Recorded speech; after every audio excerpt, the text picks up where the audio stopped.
I'm Lulu Saidi and you're tuned into Wow Radio, the podcast.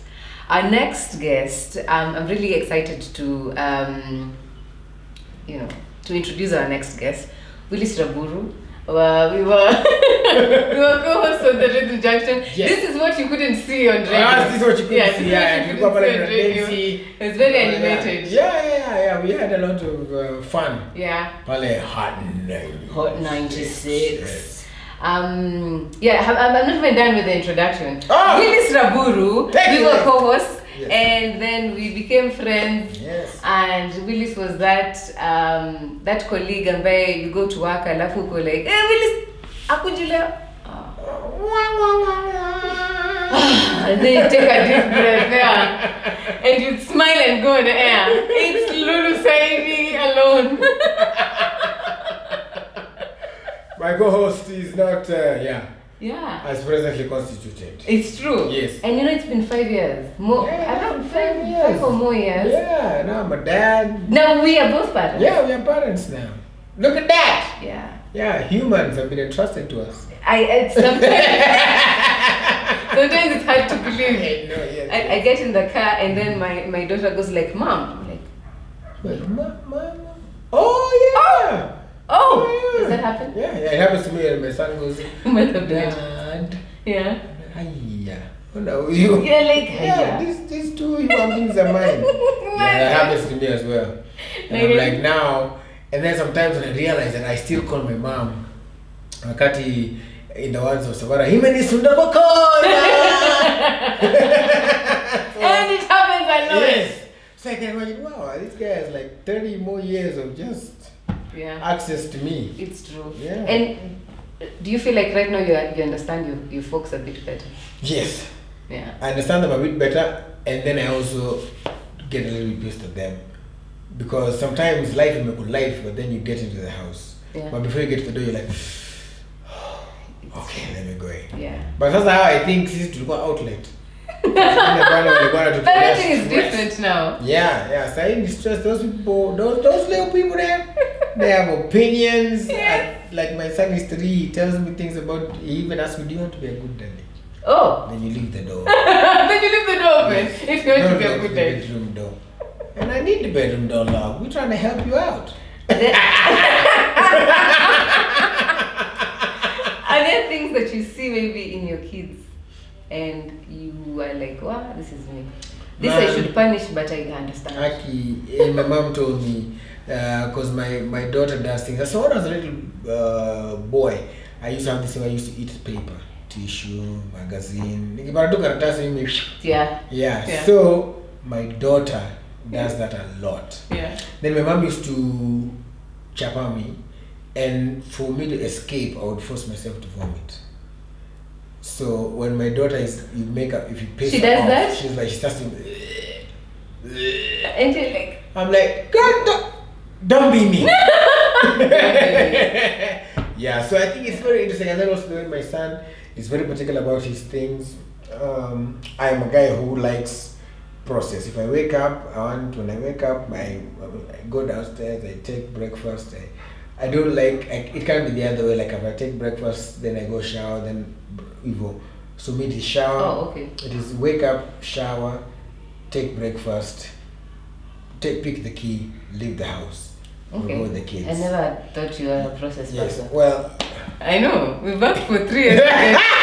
And then we'll be like, what were process were in the Uhuru Park? I would not expect you there. See, process hero. Process guy. Let's call it routine. A routine. Yes, I'm a routine guy. A routine guy. Yes, I'm a routine person. So if then you wake up and tell me sasa ati bado sijui leo sola ikufanya, so therefore usioge kwanza, ngoja tutumie manual and ukulange breakfast. I'm like, well, no, you must know my routine. Oh, okay. Yeah, so now my son is that way. He wakes up, anaenda, anakula, ndo aoge. Na kukula yake ni particular. You can't put ati sasa kuna rice umemix na nyama umezimix together. No, he wants the rice on one side, then he can pick the meat. One. Hata macaroni akawa pick one. Karibu afanye hivi kama njugu. Yeah. Like, I understand. Yeah, so I understand this guy. How's your mom? You always used to talk about your mom a lot. It was a big part of your. Yes. It was a big fan. Yeah. A funny Character. Well, I would say that. Well, I'm now old enough to get away with a lot of things. So easy, I'm like, what you gonna do? I remember she used to say, Ati, why does Lulu say that right there was Jason Derulo? Nikaa kwa hapo. Kwani yako hapo na nyinyi studio. That right there. Nilikuwa nafaa kusema ati. That was. But then again, Miss Connie, she's no longer Jason Derulo. That is, but then the song is not playing now. Oh, yeah. So just say that the song you just had. Aye, that is very KBC. Na vile tulikuwa na 30 seconds. You only have 30 seconds. Oh yes. We couldn't fit all of that into one. There's a lot going on there. Yeah. That really kungekuwa ni hit rough. Yes. Yeah. That's the song. My mom is great. I think even her, sometimes when I talk to her, she sits with the grandchildren, she's like, man, it's amazing how kids pick up stuff from there. Like I used to tell you, you're like a dad, and you won't believe me. Now I see these kids like, I remember like you when you're a baby, and this is exactly, so don't be mad at them for making noise, making a mess, being headstrong. Making noise. Yes, making noise. Because my son wakes up and he's ready to go. Yeah. Like literally, he's sleeping. Then you say, Mali, wake up, Daddy. Like he's ready. He's ready. Showtime. I was born ready. My daughter, on the other hand, that's when I'm back. Yeah. We have to do this now. He starts crying. The number of times I've changed him mid-sleep for school. But my son just, Daddy. And story immediately, Daddy, you know yesterday. I'm like, Morning person. Morning, son. So it's amazing to watch. And then also for my mom, also she's got to the point where I think I bully her more now. Yeah. I can get away with a lot more stuff. Now, I mean, her threats are still, some of them are still, I take them seriously. Like some you take seriously. Yeah, yeah. But it's funny, akiniambia, you can tell her to get PTSD. But akiniambia ni chapa, I kind of, I'm like, she might just pull it off. Okay, what did she say? She wanted the napkins folded. Yes, yes, crazy enough to, but zingine wamebana wewe, hizo vitu zingine mimi nimesema. Yeah. Sasa kiniambia vitu zingine. And somebody's fat. Yes! Come on. I never even used to know how a former colleague of mine, now in government, used to use that a lot in the newsroom. Mtu akiongelesha vibaya. Mtu anaongelesha na mimi ni baba ya mtu bana. Wale anaongelesha fulani jina mtoto wake. Yeah.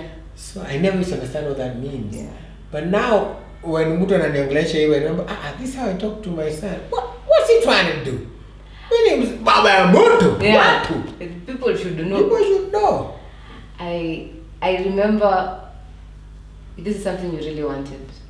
What, children? Yes. I remember this is something you really wanted. Yes. And at some point there was, should I call it, was a dark time. Yes. When you were so excited about being a father the first time, and then it didn't happen. And I saw Willis was fading, but you know, the Willis inside. Yes. Would disappear. Well, I think he disappeared for a while. He did. Yeah, because it was the first time, got to 4 months, then didn't work. Then the second time, got full term, 9 months, then didn't work. So for me, I was like this thing, I wanted so bad. And like, and I was like, Connie, is it something I'm doing?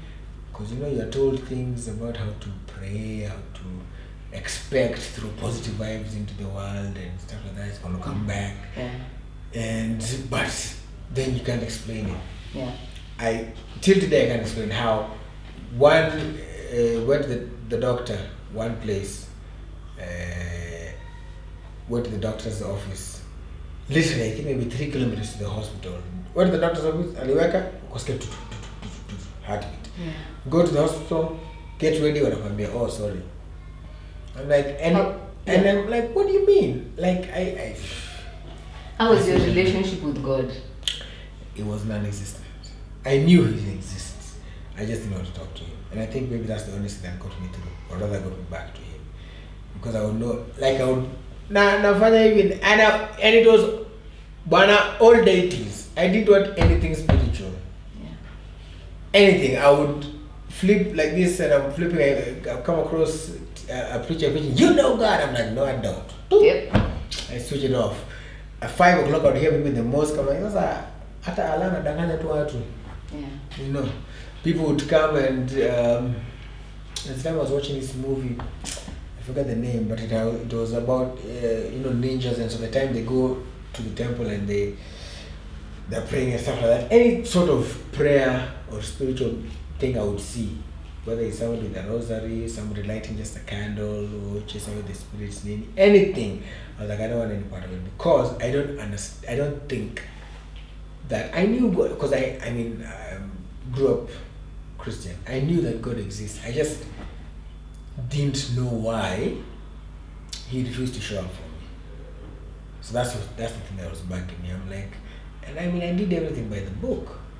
So we follow the rules, and then our reward is death. Well, wow, that's not something that you can look forward to. That's not like a good trophy. Yeah. So I was just like, okay. But then and it was in my, like they say, deep down, I knew that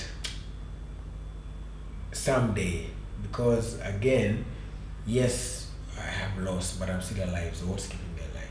Yeah. Yeah, what's the thing that's, I'm still on my day to day? Why am I still here? Yeah. It must mean that there's something greater than this situation, as dark as it might be. So that was somewhere in the back of my head. But on your Pia, I wanted to feel, like when I started doing therapy, my therapist would tell me, like, there's a time you can be addicted to pain. You can be addicted to feeling either the attention you get from the pain when people see, or just the feeling of pain itself. Like, you don't want to get better, because either you get access to drugs, you get access to attention, you get access to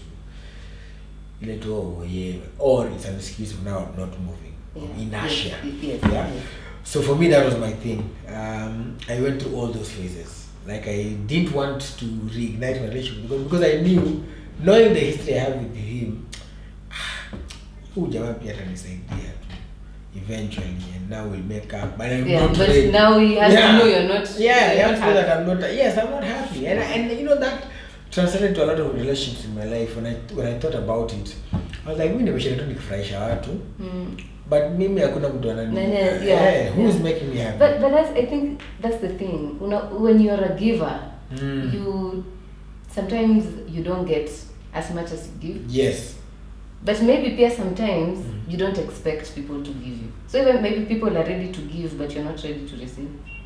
Thought about that. Interesting. Yeah.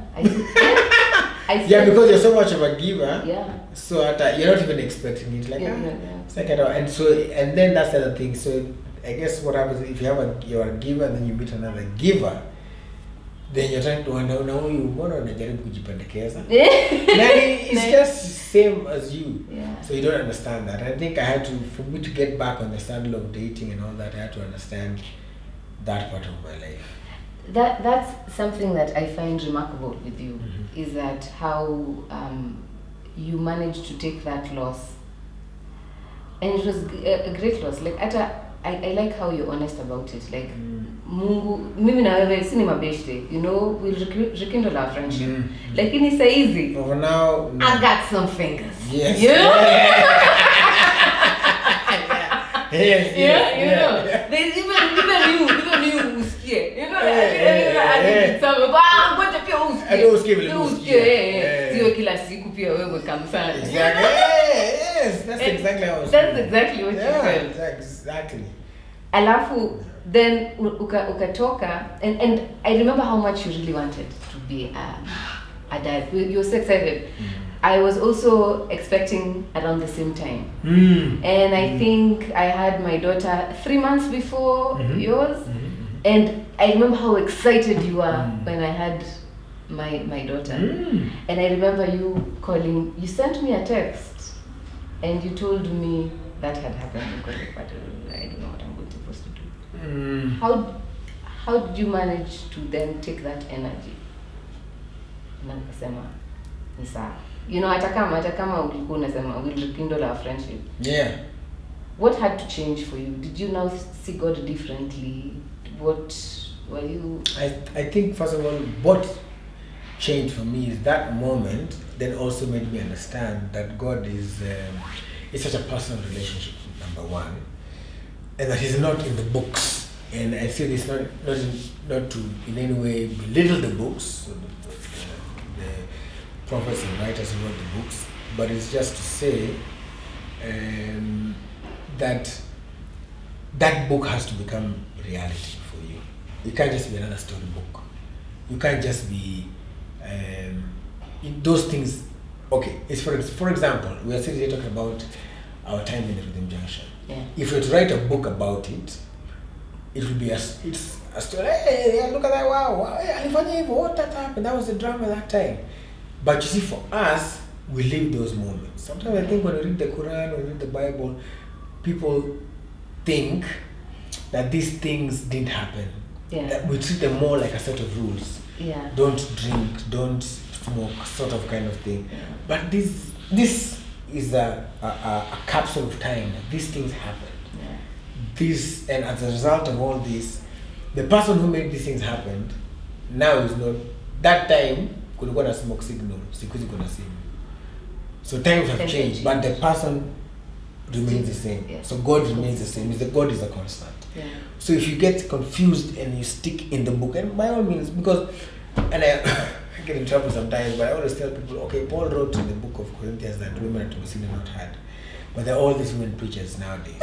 All of them. Everyone. We are being seen and heard. So how come it's very easy to change that part and say that, hey, but then times have changed, let's let that happen. But when there's a scripture that says something like God hates divorce, you don't want to find out the context of why he said he hates divorce, why did he say that. Of course, at that time the women were treating the men were treating the women by setting them loose without even wapatia hata kakiru bana, hata shamba kidogo bana. Yeah. So that one, to hang on to it tight. Oh snap! It's God's word. So if I'm abused in this relationship, if this guy is trying to kill me, I can't get divorced because God hates divorce. I'll go to the pastor so that we pray. But women preaching, that has changed. Leviticus, Numbers, all those things. There are rules like don't plant different crops side by side. Yeah.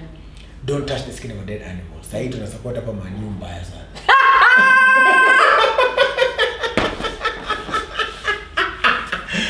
Oh, hey! Yeah. No, it's the truth. It is it's true. The truth. What are we to do?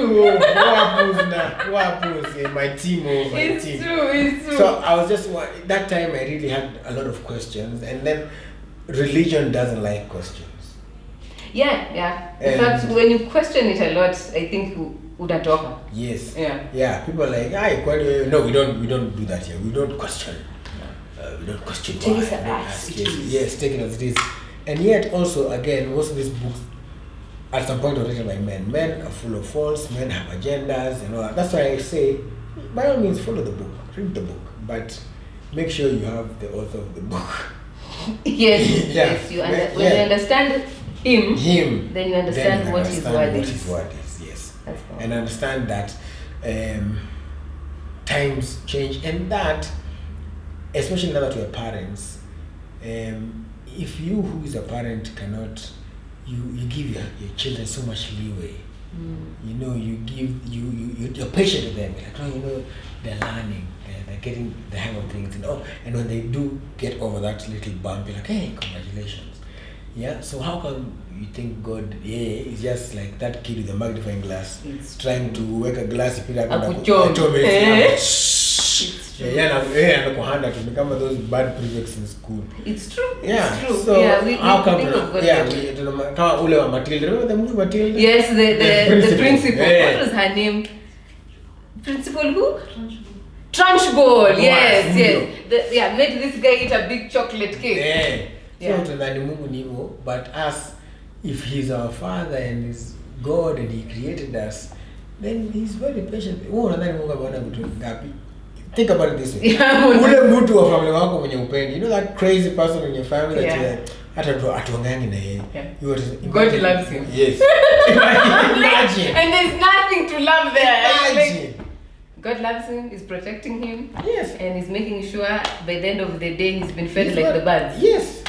And another thing that I thought about at that point when I was going through that pain is that you have to be comfortable with God blessing your enemies. Because they are humans too, they are niwake bado. Who are these enemies God was blessing? You don't know what prayers like according to you, for example, for you maybe your ex may be your enemy. Oh, okay. A bad boss might be an enemy. But Okay. Ruto might be the enemy. But he's still him, blessed bado the president. Yeah. Anakula mshahara. Yeah. Yeah. Bado akona baraka. Yeah. So Usiende sometimes- kusema ati it's just a God, an unfair one. Hey, you just like anyway, you have to be comfortable like not agreeing with everybody and God blessing your enemies. Yeah. Because you don't know what prayers they make, you don't know what's happening, and you don't know what the plan is. Maybe he's fattening them up for the king. well, strategy. Yeah, feed them. Proceed. And then twende kwenye slaughterhouse. So for me, that's once I realized those things. Once I realized those things, and then I realized that for me to change, I also had a role in this mess, man. See, I think it ilinifanyika bure. Whether I was an enabler, whether I made some mistakes, ni zangu. You are the person, in my opinion, who picks himself up at na unasimama unaenda. What support do you attribute this to? One, I think, to be honest, I think although it was not done the way I would do it, I think my childhood, in terms of just growing up in a household where people really believed in God and seeing my daddy loving on my mom and stuff like that. And for me, it was very powerful. My dad was, I don't even know what I'm saying is strict. He likes his things in order. He's very firm. He was feared. Yeah. Like, because he was a provincial commissioner, so people like police saluting, all these things, like, hey. Yeah. And he would, I read about stories, I meet some people today and they talk about how he used banned alcohol, you past 11, did all sorts of crazy stuff. It is true that your dad was a powerful person, because I remember when I did the show with you, and then my dad is like, Raburu, huyu ndio baba yake alikuwa PC. It's like, okay, you know? Yeah, alikuwa he must have been a powerful guy. He was a powerful guy. And for that to happen and then to be at home and to hear him tell my mom sorry. I was like, I'm like, excuse me, Mr. P.O. Excuse me, Mr. P.O. Kumbe uko na hiyo. Ala, unaweza nyenyekea. Even if you know sorry. You know sorry. That one is my mistake and I'm sorry. And even apologizing to us, like even when I was growing up, I remember when I put the dreadlocks and everybody was talking about it, and so even he called me and said, dude, you don't understand the pressure you've given me. I'm getting all this kind of calls. I don't understand what's going with you. We had a back and forth. No way. And, because of the dreadlocks? Yes. And my dad, me na mwenzanga tuna Bible. Now, where is shida hapo naongea na number 65. Mungu alisema, let not a razor go to the lock of my hair. Samson had locks. 8 locks to be precise. So I'm rolling like Samson. 8 locks must have been like, yeah, you know. Yeah, like, man, a bad man. So I kind of no, those are the times, that's their culture. Then later on, he called me and said, you know what? I'm sorry. And another powerful thing he said actually made me cry that day. He said, you know, you've been through so much that if I was given the things you've gone through, I don't think I would have made it. So you keep your locks, do whatever it is you have to do. Are you serious? You have my support. I think hearing that from a parent. Imagine. We're like, what? And if you umekubali? Mwana nilisema, nililia. What's my daddy saying? Yo, so I'm like, hey, kumenya nimekapitia hadi my dad ananiambia nimekapitia. So for me, I attribute that to the upbringing. I attribute it now to having a firm relationship with God. I attribute it heavily also to therapy. My brother says prayer is a weapon, therapy is a strategy. So yes, by all means pray, but you can't say we bind. Yes, and therapy is a strategy. Yeah, you can't be at sasa unaumia, wacha tuombe, itakuwa sawa. Hallelujah. Yeah. Tushike mkono. Na hivyo ndio tunafanyaga. So you understand everything with that, and then you don't get to deal with the real issue. Like any therapy is first it's hard for you to get yourself there. And yes. then like in a I don't think I'd do it. You know, because why? Why would you not? Why? Because I'm like it might seem that I'm not in control. That's exactly the first 4 sessions. First of all, starting, I was even telling our HR doctor, I'm going to go to this therapy, man. I don't know. This mtu akaenda kusema masters zangu, nianza kujipata kwenye gossip blog. I don't know, they're professionals. And then I would tell Ivy, I don't think I want to go for therapy. Yeah. I should let me tell you something. So wait first, sorry. Yes. At what point did you decide to go for therapy? Oh, so I had the benefit of therapy before, but I was doing it mostly after I came from Somalia. Because now the PTSD, the things I saw there and things that happened. So my boss then Farida recommended I do therapy. So I did a couple of sessions and I was better. So I knew that it's something that helps. But for me, when I realized that again, I don't understand this thing. I don't understand what's happening to me. I'm getting my suicidal thoughts, I'm depressed, I'm stress eating, and I can't debunk what all this is. All I know is that there is a hole in my heart that cannot be filled, and there's pain that I can't describe. So I needed help. Yeah. And so when you go for the first session, I'm like, how are you feeling? I'm here, ain't I feel so much. But talk to a complete stranger. Exactly. It's like when you go to the doctor and they ask you, how do you feel? Yeah. What do you think? How are you? How are you? Because I'm hoping to be better than you? Yeah. Quite open. So what happened was I realized that, and this is what I was told actually, I've told me this. You see, the same way today, right now even, if God forbid something happens here, you'll be here like an explosion, and they're like, who is the closest person who's there? Willis. Willis, you're about to go live. Go. Boom. Yeah. Even if it's 3 a.m. Yeah. Ladies and gentlemen, we're out here at such place, and what's going on? Let's try to find out what's happening. Come with me. Let's walk. Yeah. Like, authorities say this. When I got here, this is what I saw. It like it comes easy to me. So now she said, now imagine mtu nakaa mbele yake, that's hiyo ndio kitu amesomea. Vile wewe umesomea kitu na unaweza easily. Yeah. Now when you're professional, you abide by the ethics, know what the rules are. Oh, don't show gory bodies, don't do this, don't do this. Hata yeye wako na professional code of conduct yenye wanafuata. And they will only, and they tell you in the beginning, they say this, with this therapy session is very confidential. Yeah. I will only inform a third party if I think you're going to be harm to yourself, or you tell me you're intending to harm somebody else. That's the only time I'll break this confidentiality. But the rest, so first few sessions anaanza kuambiwa bwana utaongea hata juu ya childhood, thinking that, so how was your childhood? Unajua baba yangu, hey, but the funny story. And out of that, they'll tell you 1, 2, wako hapa naandika tu note. Maana watakwambia kitu moja mbili hapo like, oh my god. Like, you see that when you did that habit, this is why up to today you are looking for, what you're looking for is actually acceptance from that little boy who was looking for acceptance from their dad. Now you've replaced it, you're looking for acceptance at work.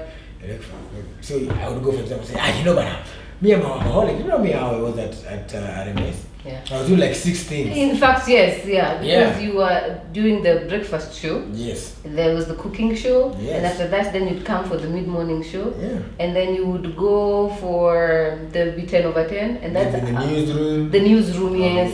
I was a news anchor. Yes, you are, I remember. Yeah, so I was doing like 5 things. And 10/10 ilikuwa usiku. Usiku ule 10 to 1.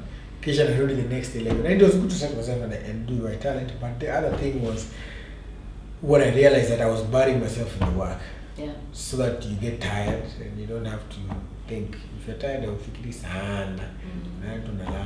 So that way, we put like a band-aid on the issue. Yeah. It's not really fixed. So sometimes being an alcoholic, I mean, kuna kitu pale ndani utaki kudeal nayo. And pia body yako, because of the pain that it felt when you try to deal with it, it's insulating you. Like, tufanye tu kazi. Ukijaribu kukaa chini kufikiria kidogo unaona unaanza kudoze. It was so intense every time I would bring up the day that my daughter died. In the middle of the therapy session, I would feel like sleeping. Are you serious? Yes, hadi saa zingine nikaenda kudoze hivi. Because they weren't on a deal now. Because sasa, like, so she was explaining to me, like, you know, like your body, ile pain will feel, ni kind of protect. But I used to live with, the first 4 sessions I would live with such a headache. You know, ile headache ya kutokunywa maji. That kind of headache ya njaa. Like, I would leave, I was so drained. It was even hard to drive. I had to take a few moments just to relax. And then drive, come home. It was, in fact, I never used to go home. I used to go to my aunt's place first.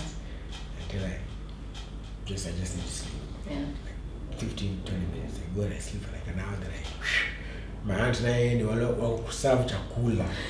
So after you unapata, no, just eat, baba, just eat. There's nothing like a good plate of food. Yeah, just eat. So that's how I got myself out, I think. Wow. Yeah. That's and having a true circle. When you go through dark times, you realize again you have a circle of. First, you can't tell everybody. Even that message I sent you, I wasn't sending it to everybody. Yeah. You realize that the people that can actually tell this thing are very few. Yeah. Then now you realize kumbe hao ndo watu wako. Because sababu pia it's hard for you to say it. Because you're reliving it. Yeah. Now You're living it. At that You're point, feeling like it was your fault. Yeah. There's the failure. So it was intense, but yeah, my friends came through. And then you found love again. I found love. I found love. Yes, I did. Hey, na nilifind round hii. Yeah. Ay, bwana. Sasa hapo Mungu wako anacheza kidogo. Hapo ungesema mami. I know you too. And he was so get you that bass feeling. But in the heat. Now let me tell people what happened. Yes. We were doing the Raburu Willis. Willis now. Where is it? Okay. Raburu and Ivy was helping us in the show. And this is now like towards Sasa Mwisho. Yes. And then this so you know Ivy is a ball of energy and she's so loving. Yani like you can feel the warmth of Ivy's love when she walks in the room. She wants everybody to be okay. She wants to make sure that everything is okay. Are you comfortable? Are you well? How can I help? And then this one time you come and tell me many months later, hey, Lulu, I have something to tell you. And then I'm like, It's like, you see, look, I'm seeing someone. And I'm here, you seeing Ivy. It's like, what? How did you know?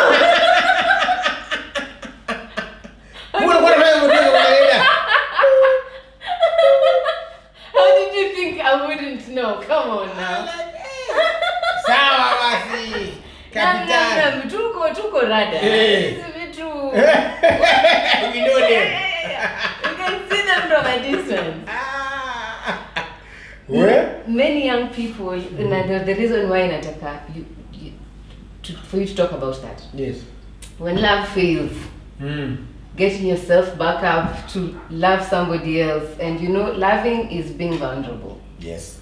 Loving 100%. is, yeah, uko zile za yani ni kama yani mean I've just come like I am. Yes, you take know? me as I am. Take me as I am. Even though my friends don't understand, they don't understand. No. I will put that. Yeah, yes. But yes, you are now vulnerable again to this other person. You know?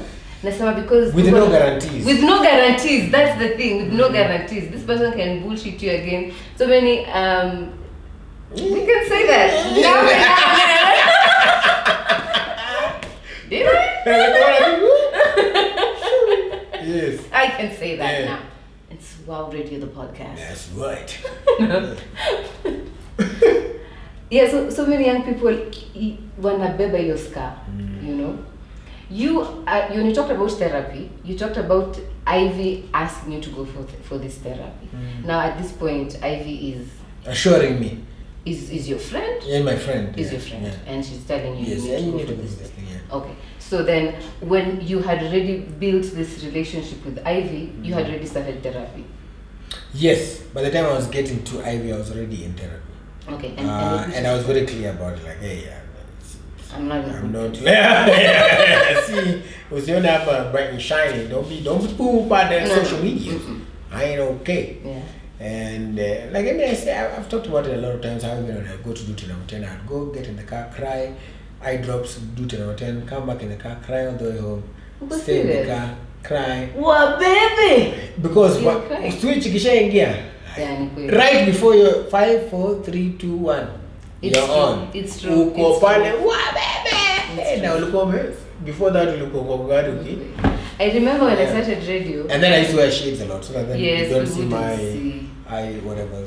My producer then, Mudomo Bagi, remember Mudomo Bagi? Yes. Used to tell me that people tune in to your show because they're having a bad day. You can't have a bad day and show them you're having a bad day. So when that mic goes on, your problems leave. And that's what they don't know about this job. That's what it is. It's this job is we can either be Jim Carrey, where we put on a mask every time and just become this green person, and we live our lives through some of our alter egos that one personality present, or we can become the Joker, where every time before you go there you're putting on your clown face because you know you're about to get on some BS. And but a lot of these people that I'm okay, why you so serious, son? But inside you want to explode. Yeah. So I thought that was it needed to be a very honest conversation to tell that I'm still in the process. I mean, I'm just now in the final stages of divorce and things like that. So it's gonna come up. Yeah, I'm gonna be pissed off. I'm gonna hear something, read something, and na wewe ndo mtu wangu sasa nitaongelesha nani? Lazima niongeleshe tu na wewe kikude. Naona kitu nafanya. Sawa. Or even when you think of something, because again, that point when you're in the breakup, no matter what happens, if you used to go to a particular restaurant with that person, the moment you step around that area,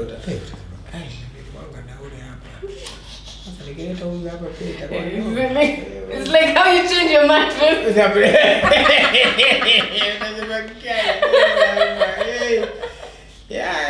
Oh, damn. So there are going to be memories coming, there are going to be that, there's going to be process, there are going to be days I'm happy, days I'm sad. I'm also dealing with the grief, child loss. So that's also something I'm going to be dealing with. So just being honest, and like you said, for her, she's a ball of energy, she's warm, she's welcoming. So I feel safe just sharing and being vulnerable. And knowing that maybe this isn't it. Maybe we are still just meant to be friends. But still actually say, you know what, sawa, kifika kama sisi tuna meant to be friends, tutakuwa tu friends, lakini mimi nakupenda bana. So like that was just that openness, I think, has helped us, and I see it a lot even in the way we are raising our children. Yeah, like it just transcends. So like, what do you want to do? Like we try to have them as independent. Of course, if you give them a leash, some of them people, they can run you out of the house. Yeah, but we try. It's something that you keep on trying, and I believe in trying. Yeah, I believe in trying again, because if you do believe in the institution of marriage, you do believe in love. Love exists. It does. But just because you had a bad situation with somebody else doesn't mean that now that person becomes what we call the SI unit of now what love is. Kila mtu unaenda tu pale hivyo unaumia. Like I say, sometimes you gotta take a licking and keep on kicking.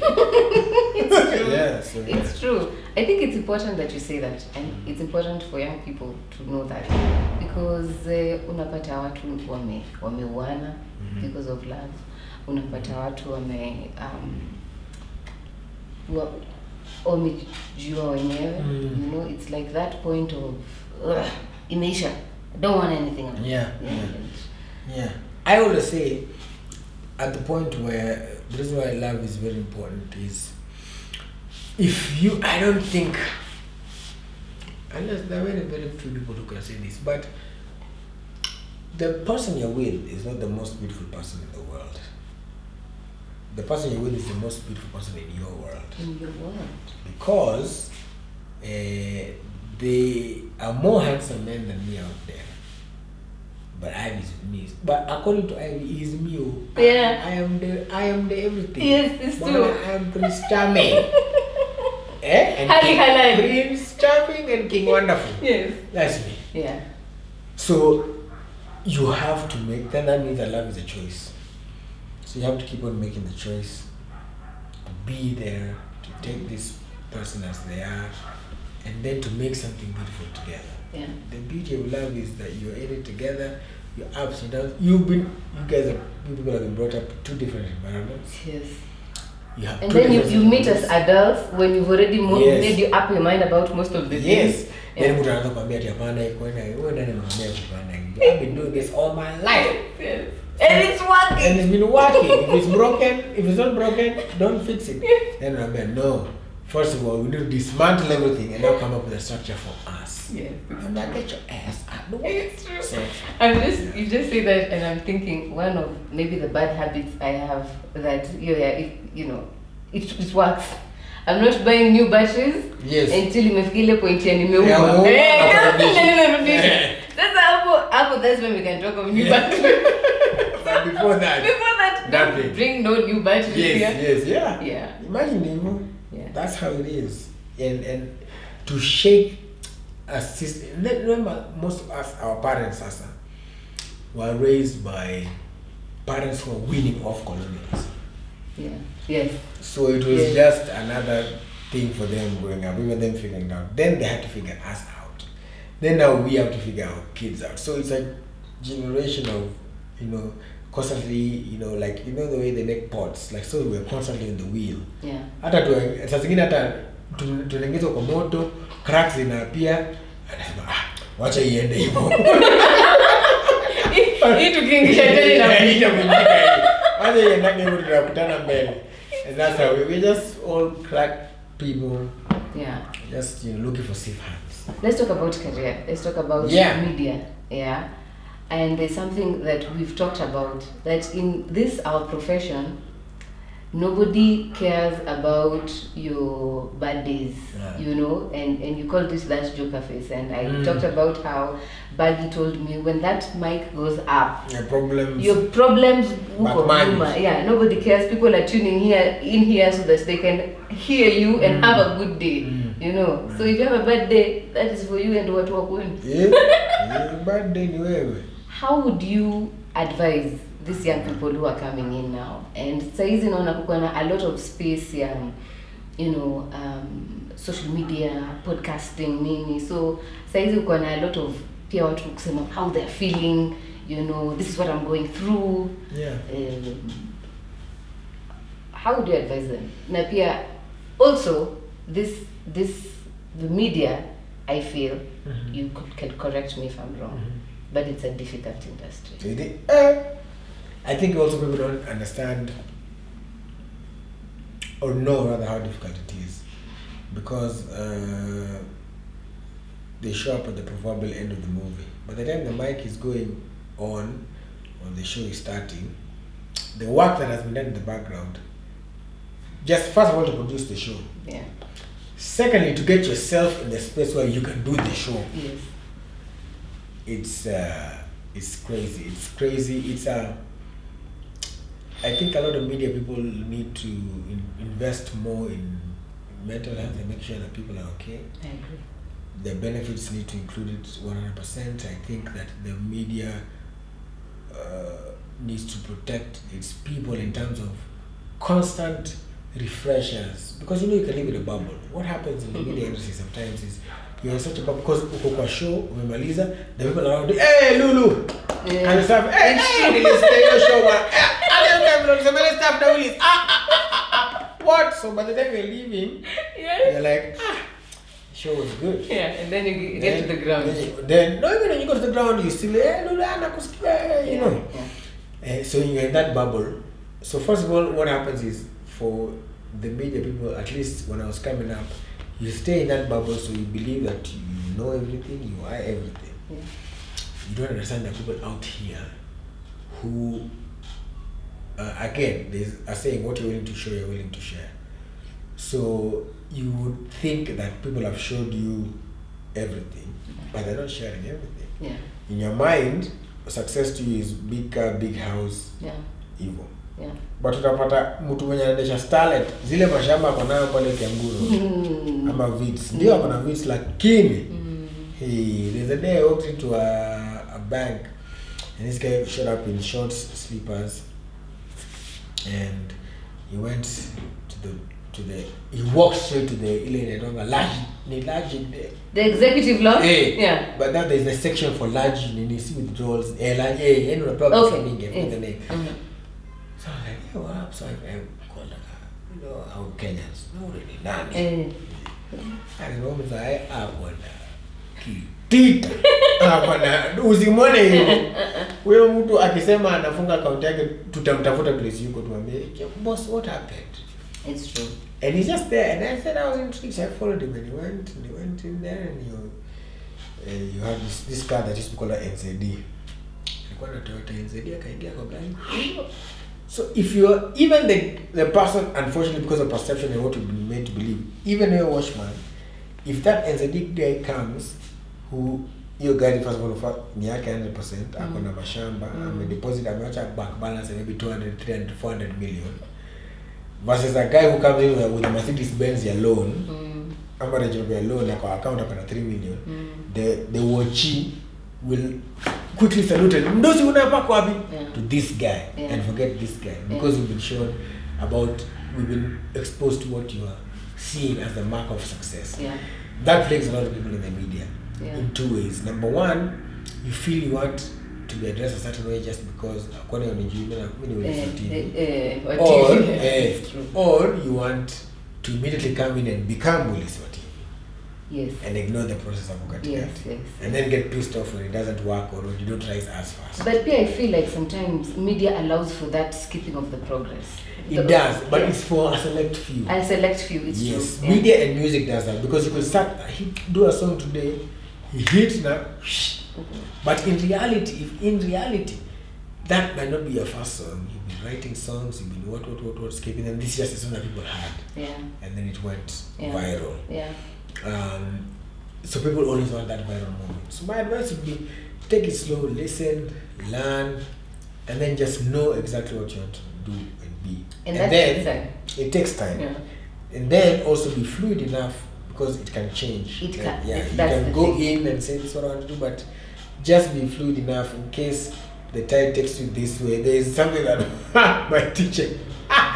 Oh man, my chemistry teacher in high school, it was called Hess's Law. Do you remember Hess's Law? No, I don't know Hess's Law. Alright, Hess's Law was that in terms of the formula of the isma N to H2O, what, okay. No matter route they use, the ending is always the same. Wait, actually the formula, what is the NH2O? So you know how you can say if you add sodium chloride plus okay. equals to this. Yeah. So Hess's Law was basically that no matter je itatumia, the result is the same. Sasa Hess's Law ni kwa media ni hiyo.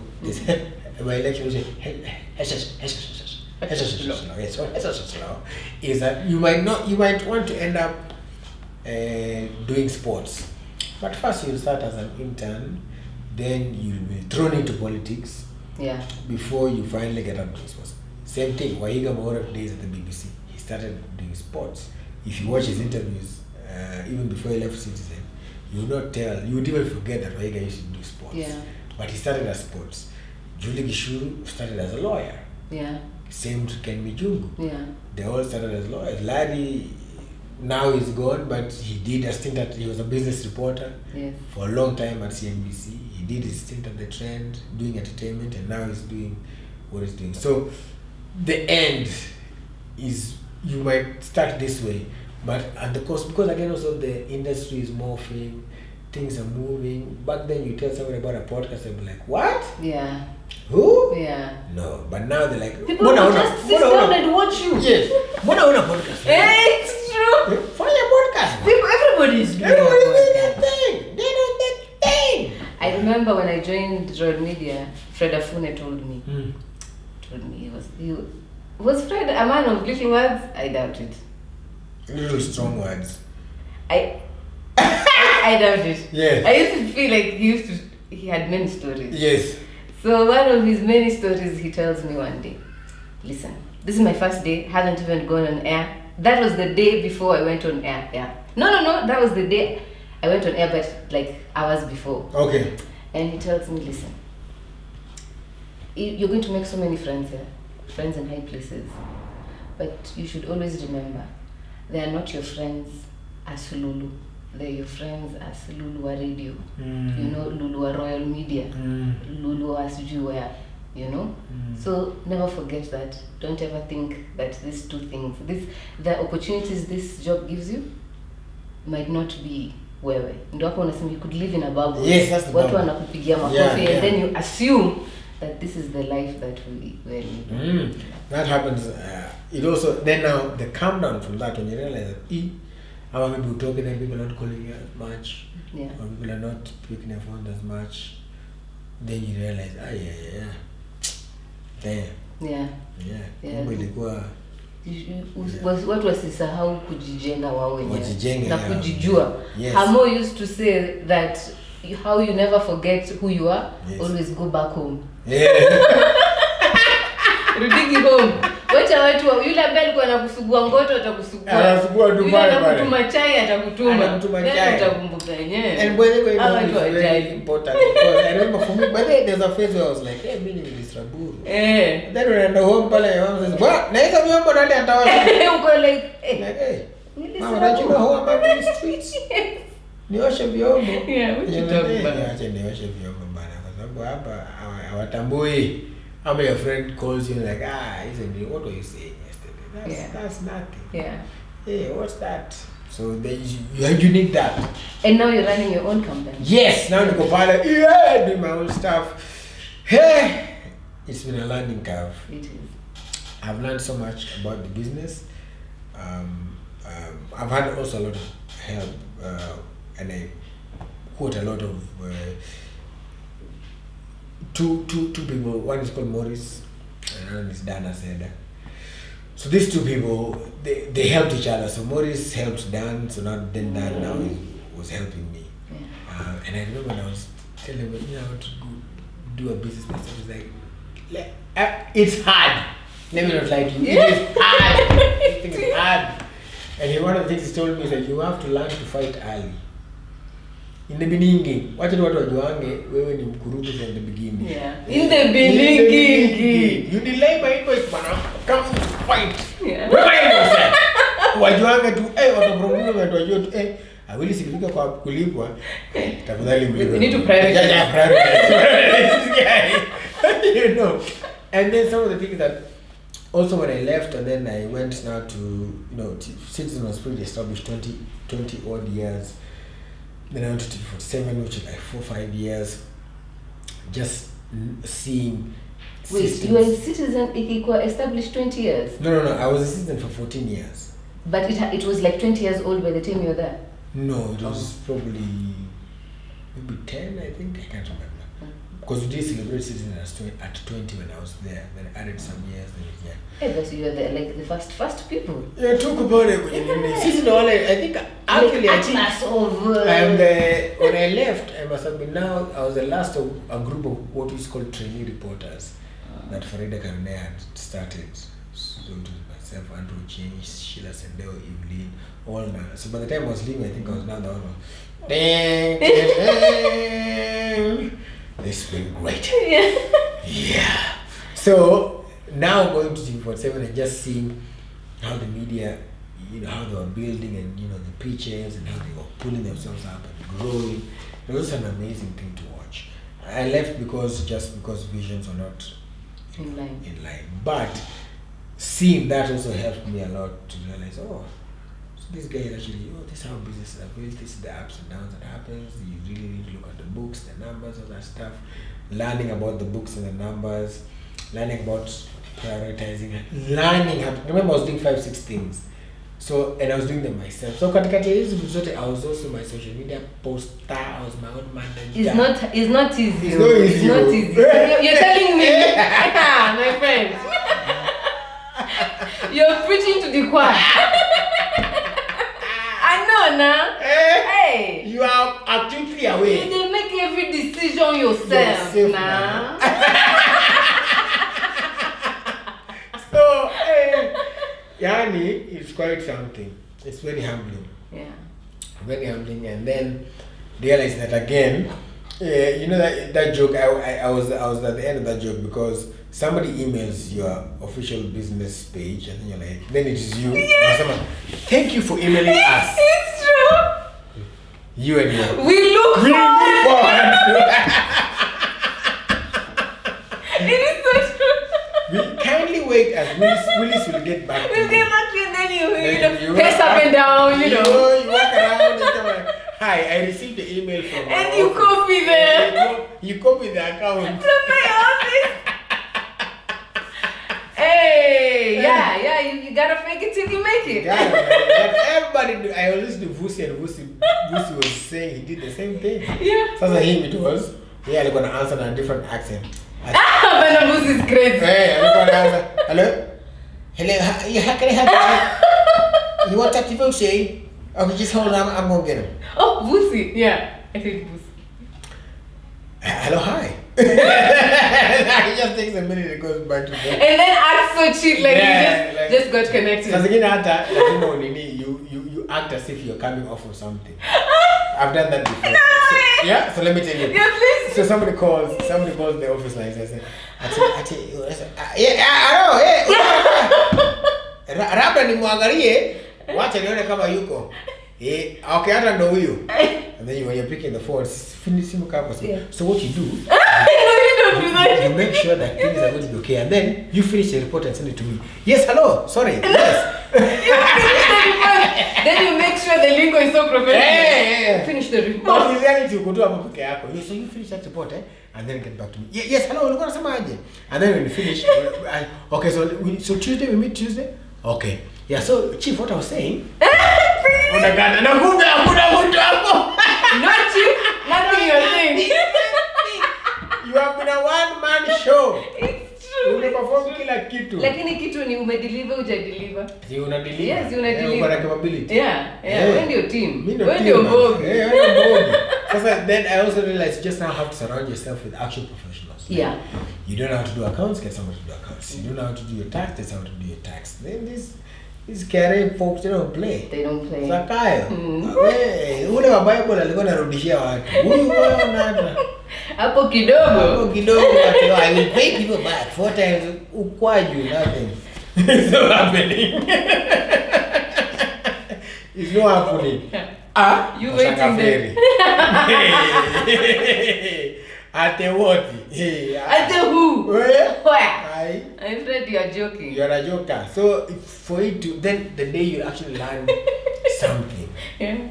You're like, it's one thing to have a dream and like, I really want this thing to work and I want this thing to go through, and you have this thing, you put it down on paper, like this is what I want to do. Then you make it a pitch deck.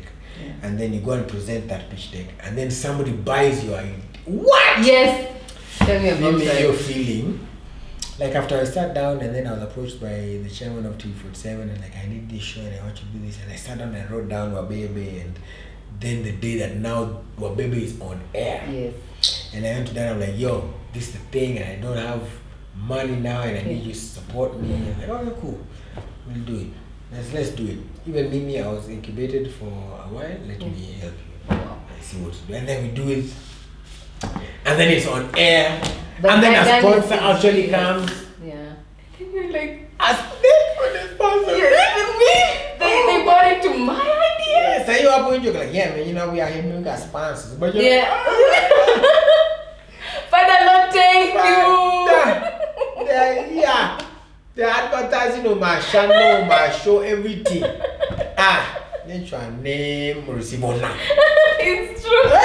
We bless you, Father. Bless you, Father. We bless you, Father. Hallelujah.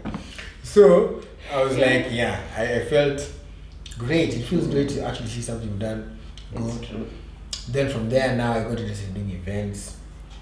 Did a first one myself. Very scary. Umeweka kwa page ya tickets ukirefresh. Even when I refresh you kama watu wananunua. Umepost ticket hata moja. Like I told you. Wakenya ni You say it, I understand. Yeah. You don't need to repeat Okay, yourself. thank Yeah. Wakenya ni wale wa last minute. So also understand the dynamic of the Kenyans, and then they finally show up. And then it's something that is new. So mtu ako zile Nini. Yeah. And then also there's also the group of people like kwani yeye ni nani. Yeah. Mbona tu support kitu yake. When was the last time I support kitu yake? Those kind of things. Yes. But I really do appreciate everybody who's ever come for any of my events, who are there liking my posts when I'm posting, when I'm doing all these things, supporting me in the DM. Some of them don't even know me, and like you're saying, they know me as Willis on TV. People say to me, "Now uliendaga wapi?" Yeah. And then a freelance. Okay, you're the combination. So rude sete tukuonage. But I'm like, lazima uzoe kuliona place nyingine. Yeah. Hata mimi usema hata season the great Dr. SK Masharia alianza pahali tu. It wasn't always number one. It wasn't. Yeah. So and when he was starting, it was again even for him. It was like it was a thought. Yeah. I want to start a TV station. He didn't know how. Yeah. He got people who knew how. He built it up, and slowly but surely over the years, it's become what it is. It is what it is. Same to everything. Where we upload our stuff, the YouTubes, the Spotifys, all these things were all ideas. Yeah. The camera here, these lights. Yeah. The moja naona ni tungsten, ingine ni neon. I don't know. Yeah. Okay. But zote. Yeah. Even the occupations. It's true. It's true. All of them all started as an idea, and now the actual stuff. When I told my mom I'm interviewing Willis, the first thing alisema ni na keep time, man, you people can talk.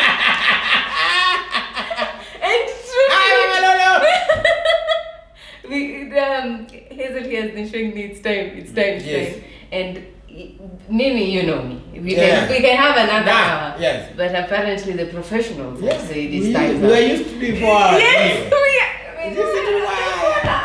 What is this? What are these? Don't leave me. It's been a pleasure. Thank you. Thank you so much for honoring the invitation. Thank you so much for coming. You are indeed an inspiration kwa kweli kwangu in the industry, and that's why I thought it would be important to have Willis here. Thank you. You know, because there's so many young people ambayo I feel you'd inspire with your story. And just the final one before we're kicked out of this place. No. What would you tell your younger self? Woo! I would for snap. First of all, off the top of my head, you know what I thought about? Yeah. Brace yourself, winter is coming.